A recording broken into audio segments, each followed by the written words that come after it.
Hi, and welcome to We Are the Weirdos, Aunty-ji, a podcast by Weirdos Zine and Collective. My name is Puja, and I'm a writer for Weirdo, where you will find me on our website musing about all things music and culture. We do exist to document and celebrate the experiences, perspectives, and contributions of South Asian people in alternative subcultures around the world. We do this through our print zine, our website, events, and this podcast. In each episode of We Are the Weirdos, Aunty-ji, we interview a South Asian creative to find out about their journey in the alternative scene. I have the pleasure of hosting this episode where I speak to today's guest, Tjinder Singh. Tijinder is the frontman of the pioneering band Cornershop, who many of you will know for their iconic single Brimful of Asha. Its remixed version knocked Celine Dion off the top of the charts in 1998, and the single is still recognised around the world today. Cornershop have had a rich career spanning over 30 years. Their debut album was signed on by Talking Heads legend David Byrne. They've toured with the likes of Oasis and Beck, collaborated with a Beat Poet, covered a Beatles song with permission from Yoko and Paul, and of course, they've achieved critical acclaim with their extensive catalogue of 9 albums. Before we get into it, our apologies in advance if the audio is a little sketchy. That's because the interview was recorded on my phone, with Tjinder's permission of course, back in November 2022. We hope you enjoy the interview anyway, so here it is.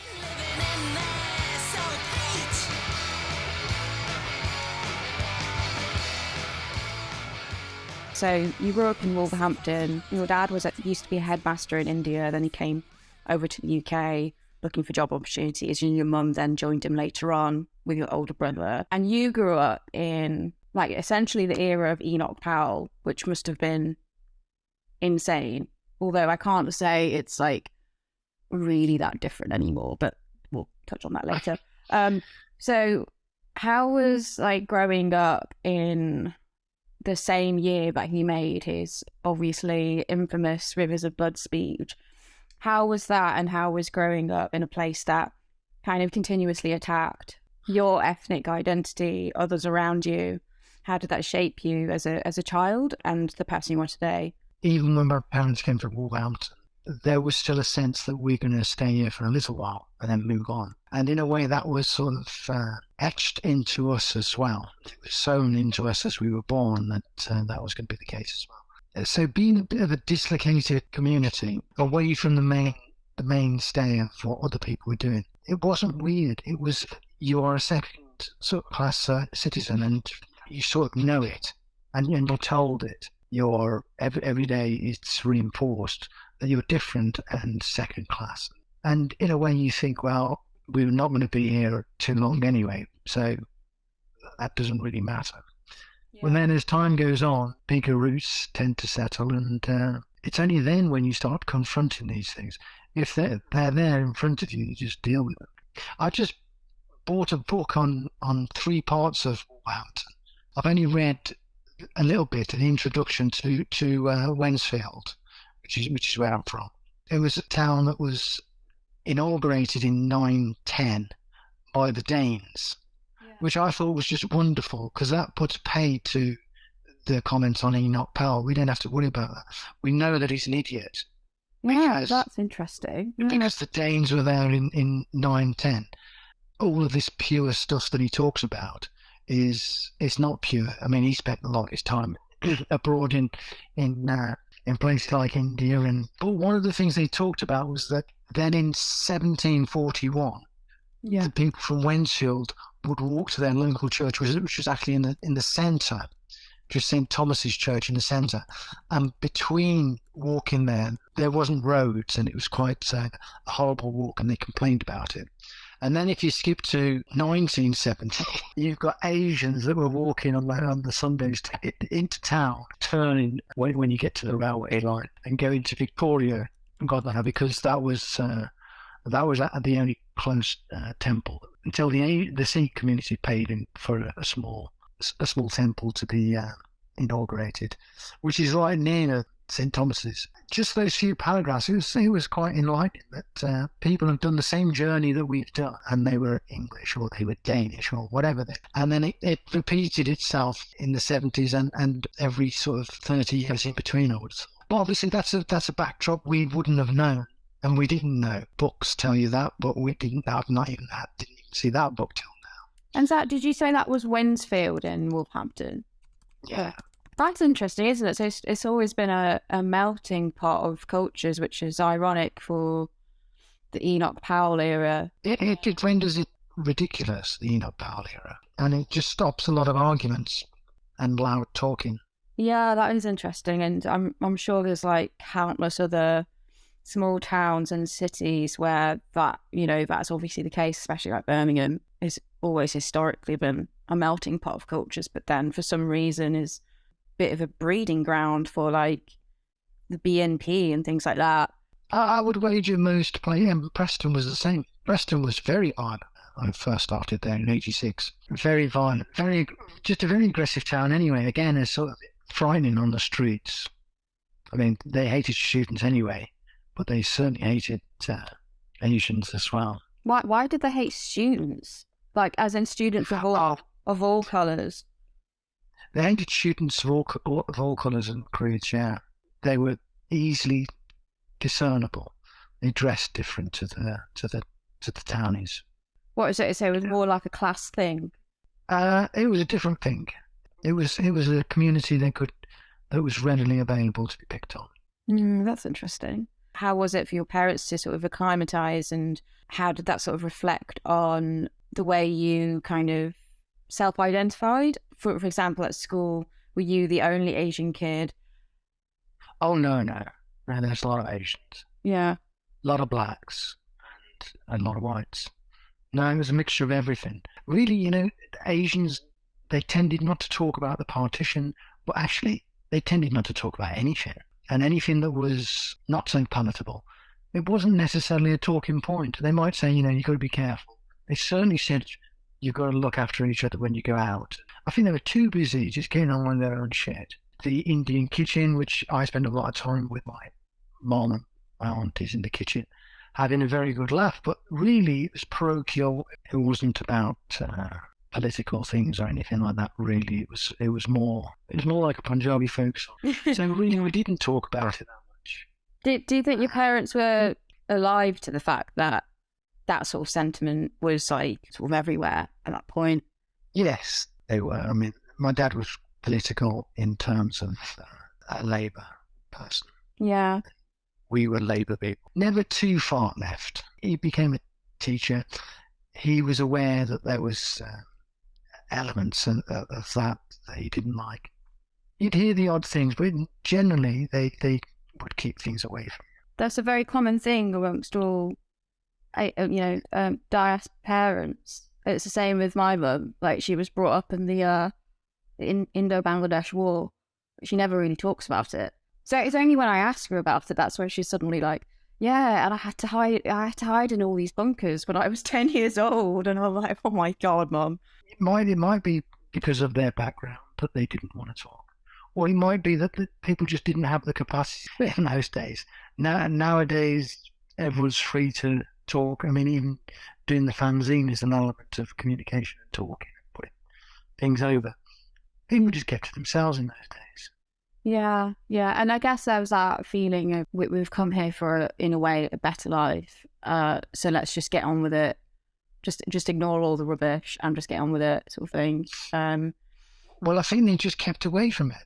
If someone got attacked in the streets, there might be people out on the streets for the next couple of weeks just making sure that that doesn't happen again. Everything was fast in terms of the communication. If someone got burgled, other people would know about it. If someone had a television, everyone else would know about it.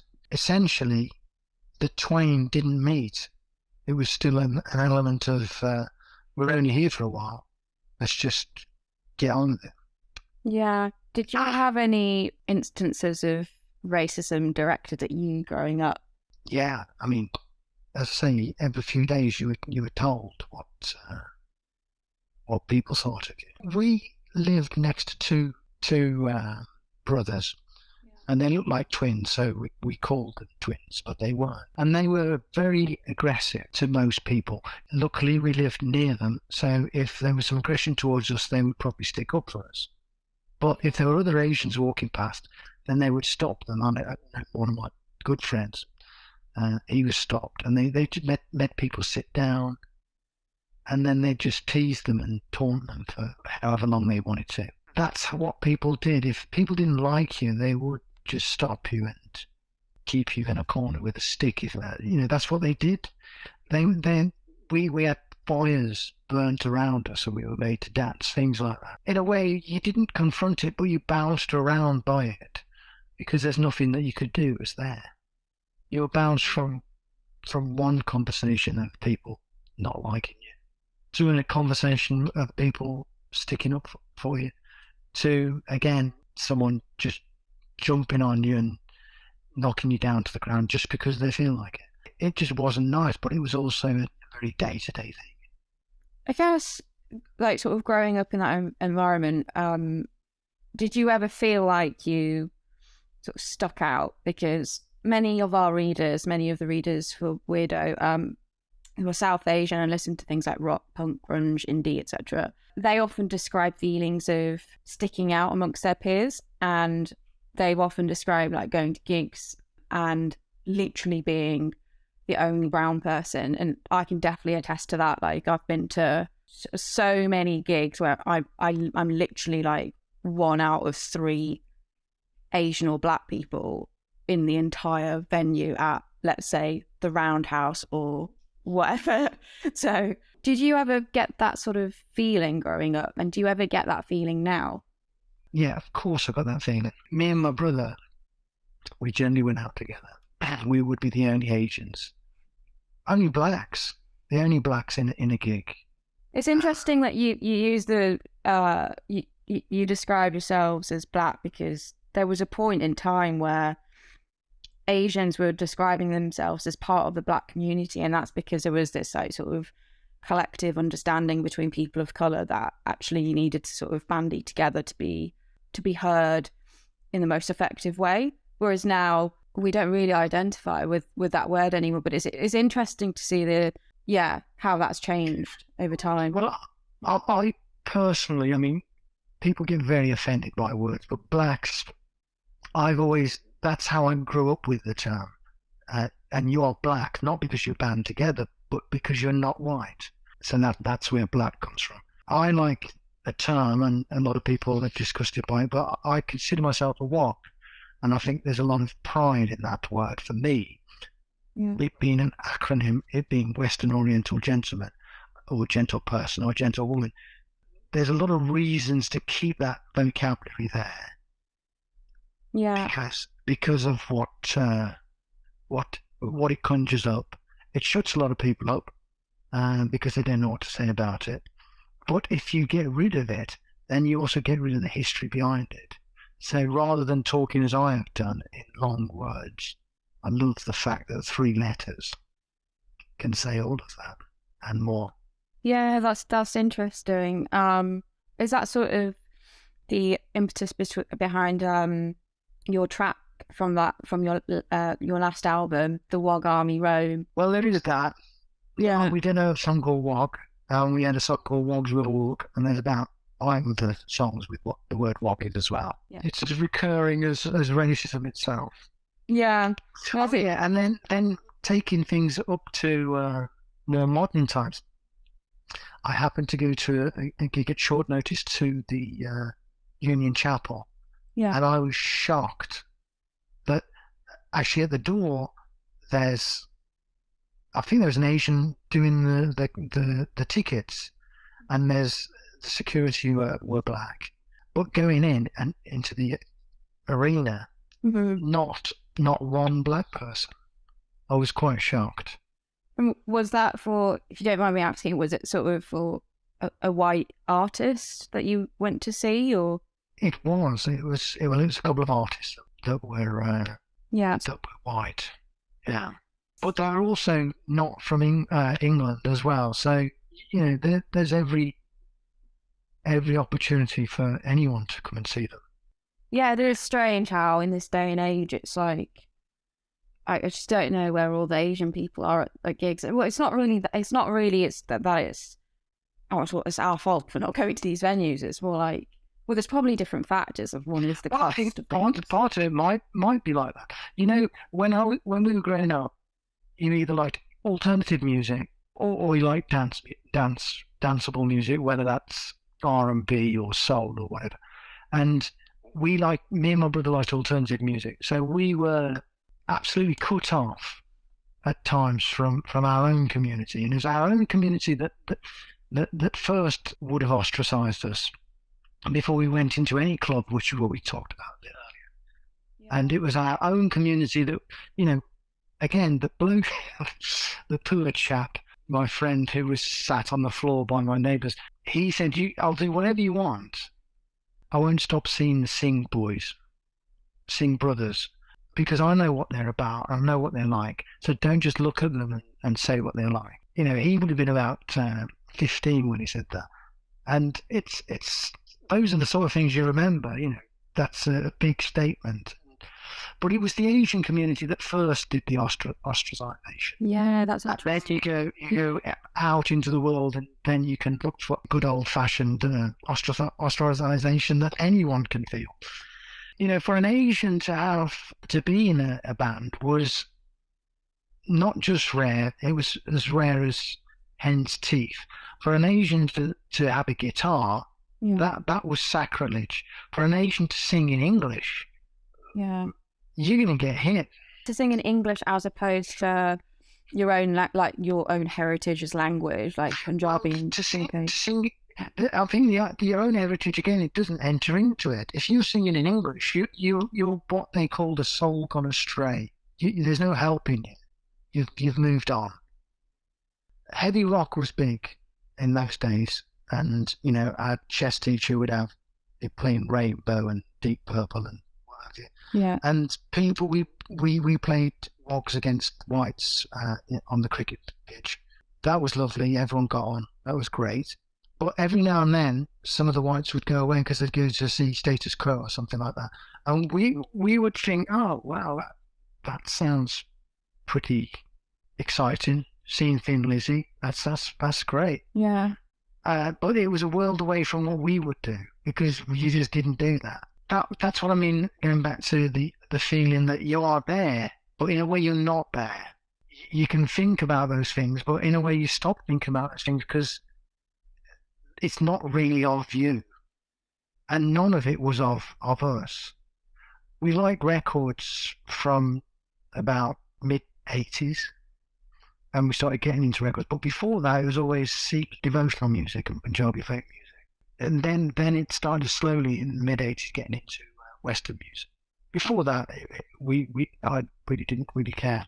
And there was videos and Hindi and Punjabi films. And then slowly it was a case of getting into music that only me and my brother, who were Asian, would like. Everyone else, even our cousins, didn't like it. Asians that like Western music, when you go to Polytechnic, they liked James Brown, and that was it.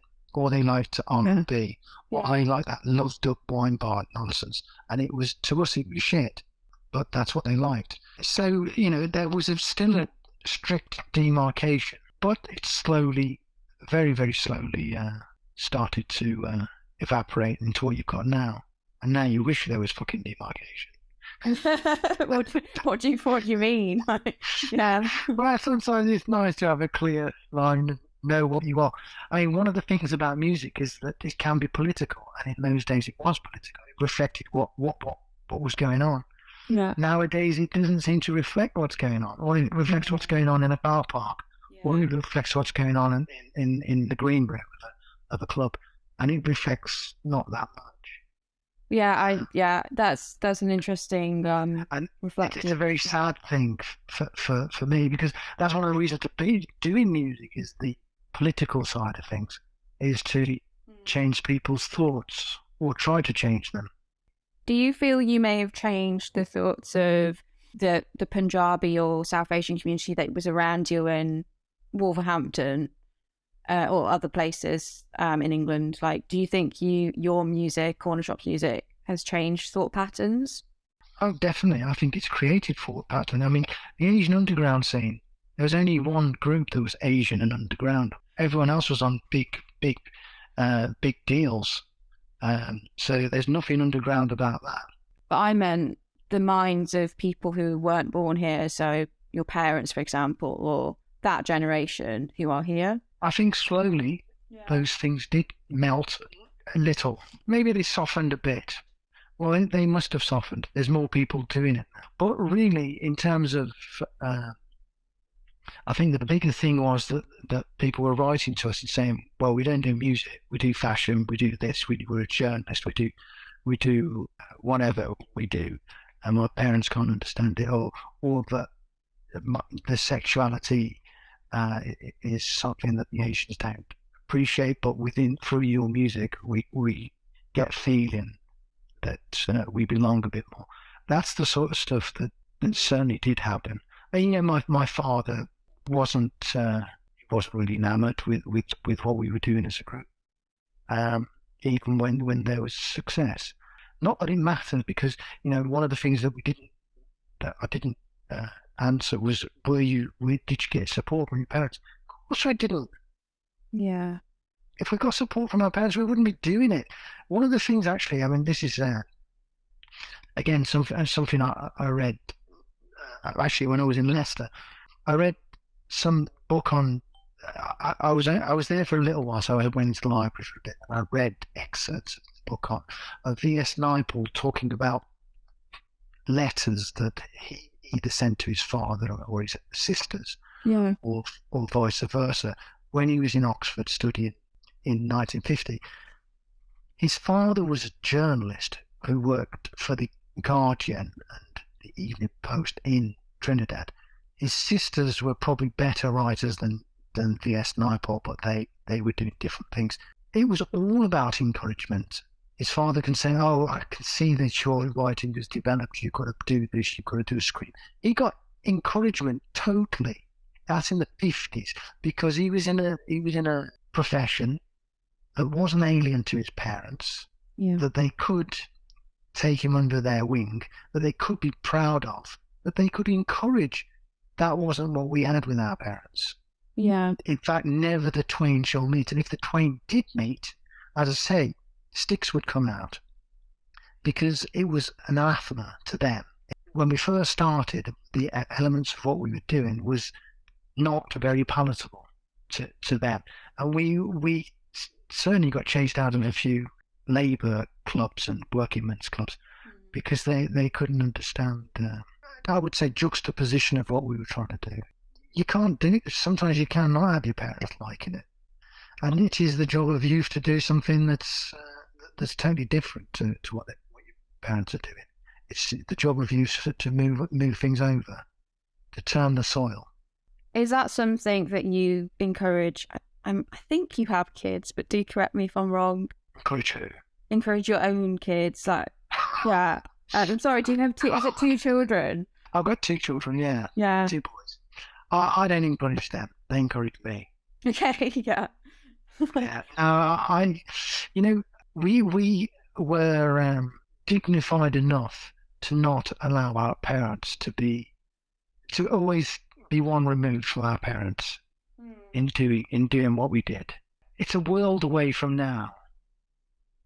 If they'd have known what we were doing, the things that you talked about, did they worry when you went onto the streets? Then they would have worried.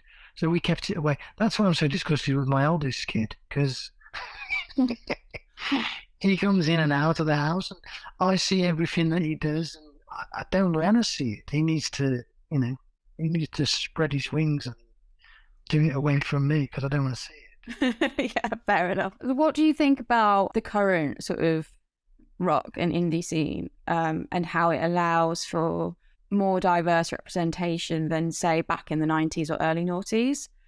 Because to me, it still seems very white. And obviously there are bands like, you guys, Cornershop, but then there aren't really that many others. Like our zine tries to give a bit of a platform to bands that are starting out on their journey, or that, very early on. So we try and give a platform to a lot of bands who aren't just solely white. But yeah, what do you think about the current sort of music, the music industry in terms of rock, indie, grunge, etc., punk? Do you think it's more or less diverse than back in the 90s or noughties? No. The 90s, looking back at the 90s, it was not just diverse in terms of the people doing it, but it was also diverse in terms of the music that people were playing, but also the mixture of musics that people were playing as well. Yeah. When you come to 2000, you go back to the Strokes, you go back to four white blokes in a group. Mm. You go to people who are wealthy, and you go to four good-looking white chaps. That's it. All that was done in the 90s is now finished. And then you go to girl groups, and then you realise, well, it's cheaper to have just one person, so it's girl group, one person, solo guitarist, and economics come into place. Yeah, and it still seems to be the case. Like, not only is there just a dearth of brown and black people, but also there aren't that many women in bands either. And it's just, yeah, it doesn't seem like it's moved on at all. Like we've gone retrograde. I think, when we first started out on the first label that we were on, we were also considered a riot girl group because there was lots of riot girls on that label. We were honorary riot girls, even though we were there wasn't a girl in our group at all. Mm. But it was a bit like when the punks in the 70s found friendships with the Rastas, who also had things to say. And so we consider ourselves a bit like that. In terms of females being on the scene, yes, it has all gone its separate ways. And I think, unfortunately, it's totally changed. It's not got the roots. Music, it doesn't have the roots that it used to have. It's not something that flourishes from the working men's clubs or pubs. You're straight there. People are heard as they're fully formed. They're moved through the industry fully formed. They're spat out a lot quicker. And in terms of that, if things have to be spat out a lot quicker, it's a lot easier to just try to put your money where there's going to be a quicker return. Do you think the lack of diversity in music here is worse than, let's say, in the States? I think I heard you on a recent podcast where you mentioned like that you thought some sections of American society being a bit more forward thinking than here. And actually that reflects what some other creatives like non-white creatives like Riz Ahmed has described breaking into the American scene as being much easier than here. And I just wonder why that is. And, you know, like, do you have any thoughts on that? Like, are we more latently racist here? Is that maybe one factor? Actually, I think America has a stream of people that are always doing something a bit different. Yeah. And they're open, they're clever, they're inclusive. They're everything that we think the Americans aren't. I'm not saying that they're all like that. Obviously they're not, because a lot of them are Trumpian idiots. But we have our Trumps here as well. Yeah, for sure. Those Trumps are linked to colonialism. Johnson's claim to any stake in this country is all about idiots like Churchill and other colonial idiots. And I think because of the colonialism, England has a certain way of looking at itself, and WOGs don't enter into that unless they're used for the system. Yeah, which is the new fashion nowadays with Brimful and Patel and even Savage Javid, your Birmingham person. That's about the only place where blacks have done well. Because they've been colonialised to do it. Yeah, that's almost. Brahman's not in that position because she's shown any modicum of talent. she's in that position because it's harder to beat down a person of colour having a go at other people of colour. Yeah. And it validates what the right wing of the Conservative Party want to do. In England, it's there. It's there in the colonialism. In America, it's there in the past as well. And if you get to Texas and you see the guns, even at a blooming music night, it's scary. Everything's scary. Nothing will be completely right in this world. There's always that fluidity. Yeah. And again, that's why I like music, because music can take a claim to that fluidity and try to give some sort of focus to certain parts of it. And if it's not there, like it's not at the moment, as far as I'm concerned, then nothing really. Well, music wasn't just music was everything. Music was a lifestyle. Yeah. Music was the friends that you had. Music was the attitude that you had to other people, but also to things in life. It was the way that you dressed up. Yeah. It was the purpose for getting up.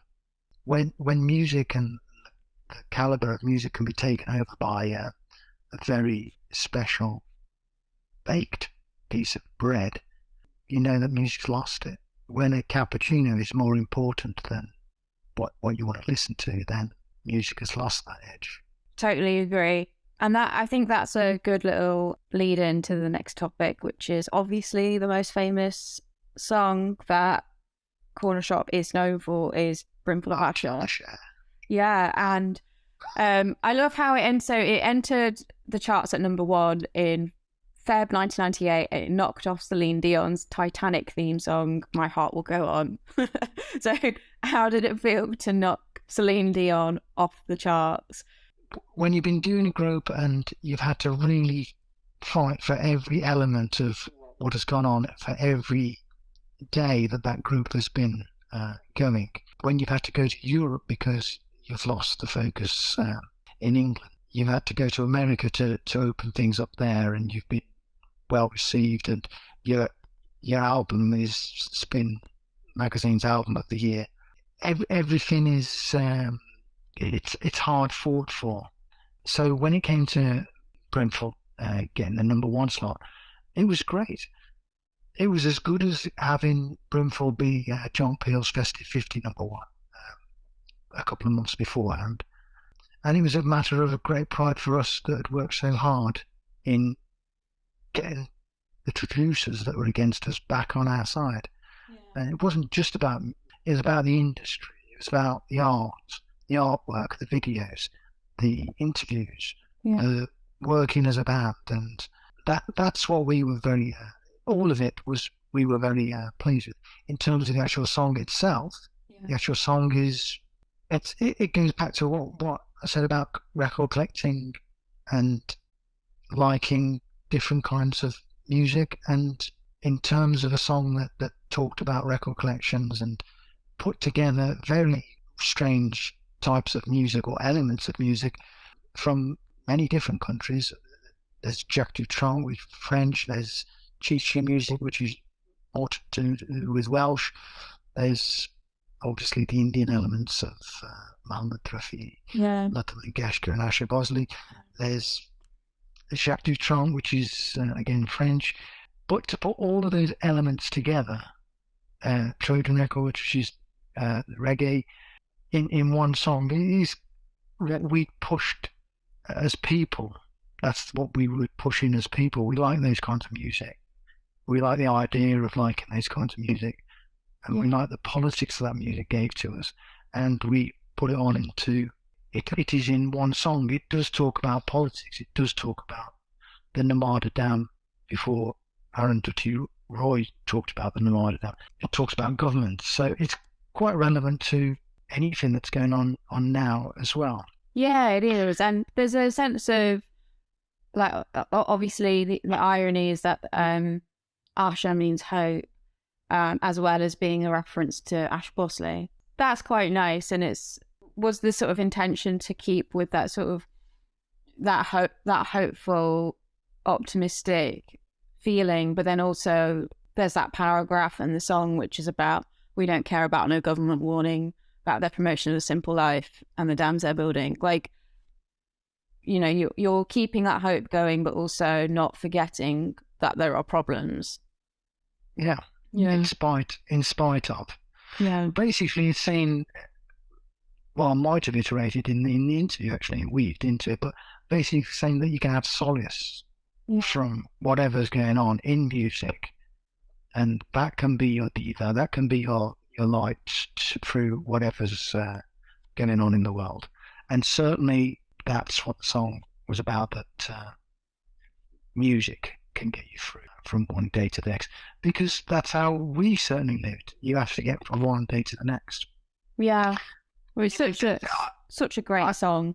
You know, most of our songs are upbeat anyway. I mean, even Walk Army Round, regardless of what it might be about or not, is upbeat. Saint Marie Under Cannon, upbeat. Sleep on the Left Side, not so upbeat, but still comes across as with a glint in it. We tend not to write dark, gloomy songs. We don't have the time for that. That's interesting, because it leads me on to my next point, or my next questions, which is about your last album, England is a Garden. The whole album to me is like so groovy and like really laid back, and has this like just general like cheerful atmosphere to it. But then when you look closer at the lyrics, there's this clever juxtapose, because a lot of the songs have these darker undertones which convey feelings around like the recent politics around, you know, the post-Brexit era that we're living in, and the British Empire and things like that. So with England as a Garden, what was your main focus behind the album? Well, really, it was to make a compelling album. That's what we've always tried to do. I think when we first started out, it was not so easy to make compelling albums, because we didn't have the money or the knowledge to do that. But we learned very quickly. We've always liked stuff like William Morris, where in the arts and craft movement, he would encourage people to either do things themselves or get their friends in to help them do it, and then do it themselves. So that's how we've sort of gone through our whole career. Yeah.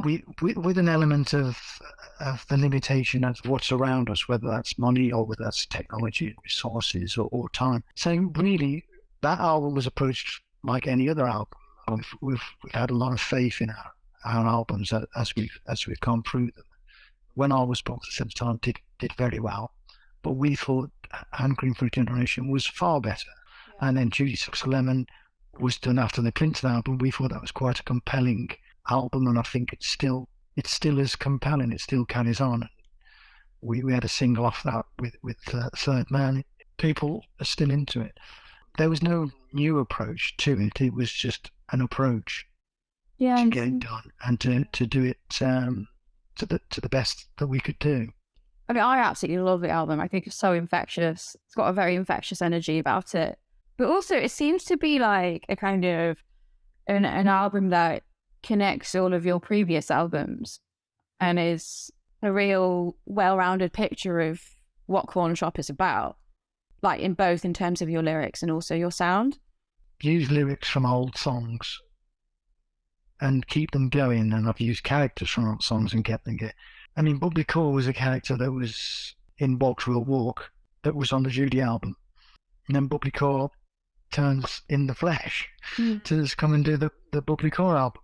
I think it has sort of created not just a garden, but its own sort of household and village around it in terms of albums. Tries to reflect what's going on in people's minds politically and generally, and what keeps people going, and therefore the variety of music that's on all of them. We love collecting records. We've always collected them. We've never really just been into one element of music, regardless of liking more independent music after liking it. The 90s sort of did that. In the 80s, everyone was different. Their wine bars were their wine bars, their bars. Their pubs were their pubs. In the 90s, everyone went to wine bars and pubs. Everything mixed.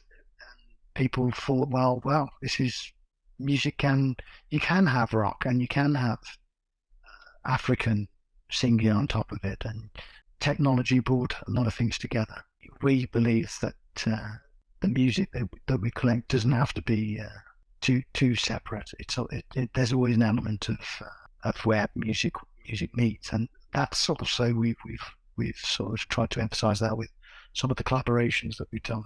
But actually, one of the things we tried not to do, because you said, what did you try to do with this album? One of the things we tried not to do was to have big collaborations on it of people's names, because we wanted the album to just, no one could knock it. No one could say it's because of such and such. It's still going, and we're very proud of it. So, if no one's heard you guys before, it's a really great sort of, like, this is what you're all about sort of album. Well, that's great. I mean, can't ask for more than that. So you talked about, like, it's great to sort of meld all these things together in music, and one way that I think Cornershop does that so brilliantly is through the use of language. Like, you obviously sing a lot in Punjabi, which is amazing, and it's still pretty unusual for a British audience now to hear a different language, let alone Punjabi or any Indian language in a rock song, or like, well, not rock song, but indie song or whatever you call it. Even though, like, diaspora communities here are so big, and obviously notably you did a cover of the famous Beatles track Norwegian Wood. With Norwegian Wood in particular, what made you want to cover that in Punjabi? First and foremost, we just like the song. A way of doing such a song that's so well known was to simply change it into Punjabi. Yeah. After that, it's then what other people have placed on it, saying that it's having a go at the Beatles, or reclaiming whatever. That's not really the case. After that, it's other people put their own inflection onto it. When we're talking about some people reacting in that way, is that because of, like, Norwegian Wood seemed to have opened the door to the likes of, like, Ravi Shankar and having, like, the sitar as the key instrument in it? In a way, there's something kind of empowering listening to the song in Punjabi, maybe from my personal perspective, I don't know, but there's something quite empowering about it, because it's not that, like, taking anything back or anything like that. It's like, you know, it just feels like we can own that part that is very proudly associated with Indian culture, South Asian culture, and which so, like, brilliantly made Norwegian Wood so successful at the time it came out with Beatles. Well, again, I wouldn't say that. That's for other people to say, but growing up with certain types of Asian music, go to some functions and with just Asians there, and saw some music as being a higher art form, and it was a time for people to come out and really flash themselves by showing other people that they were into it, whether they were dancing or whether they were giving money or whether they were just getting into it. And I thought Ravi Shankar himself actually was a little more of that high art form, and I've never really totally got into that. Right. Because of the class of it, probably, because it was a higher class. Punjabi folk music is pretty much down to the earth. Yeah. That they sing about. But I also found him quite well. There was a documentary that he did, and where he bemoaned the idea that India nowadays is so much like America, that it has its malls, that it has its fast food, and he's not very happy with that. Yeah. But so speaks a man who went off to America to create his own schools and teach his own things, to spread his semen, and to live a Western life as much as any of them. Yeah. So for him to come back to his considered motherland and say that, I didn't think that was very fair. So going back to the album England Was a Garden, and language being a sort of key sort of thing for the Cornershop, with the song Slingshot, I think, from England as a Garden. I really like that. It was very trippy and very happy, with the little flutterings of the flute. The lyrics are in Punjabi, and although I grew up in Birmingham with lots of Punjabi friends, I didn't actually pick up the language that well. So what's that song about for those of us who can't understand? Well, it's actually quite a soft song. It's like the two beats of the heart. Yeah. It is the main chorus part, and then it opens up into other elements that are linked to general sort of life experiences, not necessarily love, but I'm not the best at Punjabi myself, and when I write in Punjabi, it's more with there has to be a reason to write and to sing, which then gives the song its sort of way to go, like Tijinder Singh was like that. With No Rock, Save and Roll from England is Garden, that is a banger of a track. It seems to be an ode to like the musical history of the West Midlands, which for me on a personal level makes me very proud. What made you want to make that particular track? Well, we've always liked a bit of metal, heavy metal, and the song is saying that you can't have one thing without another. It talks about the foreman. That sort of fetches it back to the Midlands in terms of the machinery and the industry. It does link those two, and that's how I like my rock. I like to link it to Birmingham rather than America. Yeah. When it comes to heavy metal, the songs are done or started, and if a song if one feels that songs can be taken forward, then that's what happens. I mean, most of the time I take songs forward and very little is lost. Yeah. A song like that, I think it just had a very good feel to it as well. So just to wrap up, do you have any tips for young South Asian aspiring musicians who have to battle certain types of conditioning that they've been grown up with, or like expectations that are lumbered on them from their immediate circle? Like, how can they feel empowered to follow paths that are less travelled, such as yours? I don't give anyone any tips. No tips. Yeah. It's a waste of time. If someone's into anything, whether they're in a band or whatever, they will take upon themselves to do what is natural to them. And good luck has a great deal to play with it, playing it. Perseverance has a great element of play towards it. Hard work, actually, is probably the biggest one. If you can do those three things, nothing can go wrong. I think that's pretty solid advice, to be honest. So thank you for that. Except you might be absolutely totally fucked after a few years and not have a penny to piss on. Yeah. But don't put that conclusion in. Yeah, no, I won't do. I mean, but that's reality. Maybe people need the reality shock. Like, I don't know. No. You just put the first three in. No, I'm joking. Whatever. Yeah. But yeah, no. Life is tough, and good luck has a great element to play in it. The youth have to do whatever the youth need to do. They need to break things down and build them up again, or whatever they need to do. And they need to do it differently. What do you think is the most positive thing we can all sort of focus on at the moment in our communities? I think it's the same as it ever was. Voting is the only thing that's positive in life. If we can vote and get things changed through voting, then we're laughing. Yeah. It's when we can't vote that's going to be the problem, because at the moment that's the way things are looking. America's knocking on the door of democracy and trying to break it down. And when that's gone, then we are fucked. We're as fucked as any country has ever been in life. And that's the positive side. I know, I was just about to say that. I asked for the positive side. And the last thing he said is we're fucked. So... Well, no, I said if we can't concentrate on the one thing, then we're fucked. Yeah. But I think that's quite good. There's a right way and there's a wrong way. And if we can do things properly, If things are done properly, then our options are open. If not, then we are fucked.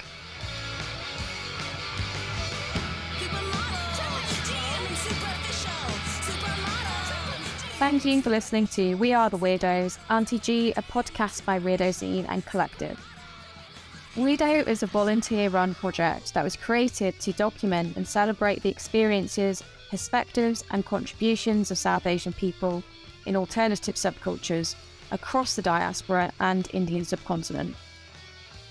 If you want to find out more about us, join our collective or support our work, visit our website weirdozine.com and follow us on Instagram at weirdo.zine. Supermodel.